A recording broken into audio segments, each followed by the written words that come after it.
That's a hard thing, and that's a difficult thing. This is why Jung says this journey that he calls individuation to become an individual, to become basically oneself, and this means to separate oneself from the outside forces or the inside forces, or let's say at least being able to separate and seeing it as an outside thing. Um, why it's never finished. It's a continuous process and a back and forth between, let's say, two opposites. You can be too much oriented towards the outside world or too much oriented towards the inward world. You can be too much interested in labeling things, what he calls thinking, or too much oriented towards feeling, where he says, okay, how do I relate to something? Is it positive or is it negative? And being lost in the unconscious is a real danger. Um, Also, yeah, he wants about it a lot. So he speaks about the unconscious. It sounds all very interesting and very cool. I can't deny it. It sounds very, very cool. But at the same time, he also warns against, okay, this can really hijack you. And his view, for example, on schizophrenia, which was called dementia praecox in the past, was really that these unconscious forces from the collective unconscious are just so strong and so overwhelming that they break apart consciousness and people get unavailable for the outside world. So for him, schizophrenia was necessarily like um, being catatonic.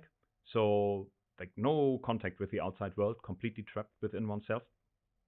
Uh, this makes it then difficult when you encounter these things from the collective unconscious, which is the culture bearing ground where creative stuff happens, that this first is a shock to people because it's very foreign, it's very strange, it has nothing to do with the person, it's impersonal, it's on a deeper level, on a more universal level.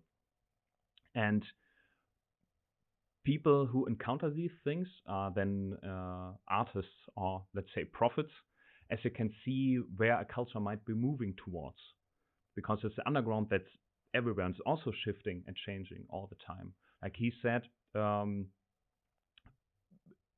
he found very strange dreams in his German patients before National Socialism. That he said, oh, there's something happening collectively in the German culture, and he could see it in the dream because dreams are also a source of unconscious contents, also from collective contents.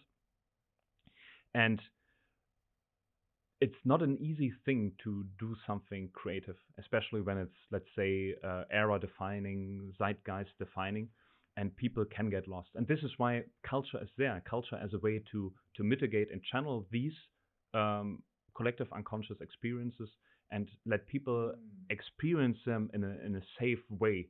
Because it's one thing if you encounter a wild animal in your bedroom or you encounter it in a zoo, for example. The question is how dangerous is it for one? And he said like human culture with religion and institutions and rituals and traditions is there to give room to these collective forces to express themselves in a positive way, and that this takes a very long time for human beings to figure it out. Like, okay, what is it and how to deal with it?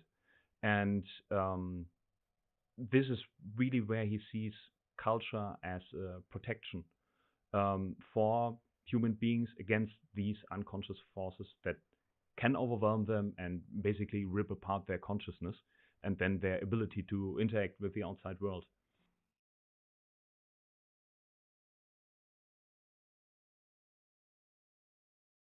if you like this episode, don't forget to subscribe to the channel and share it with more people.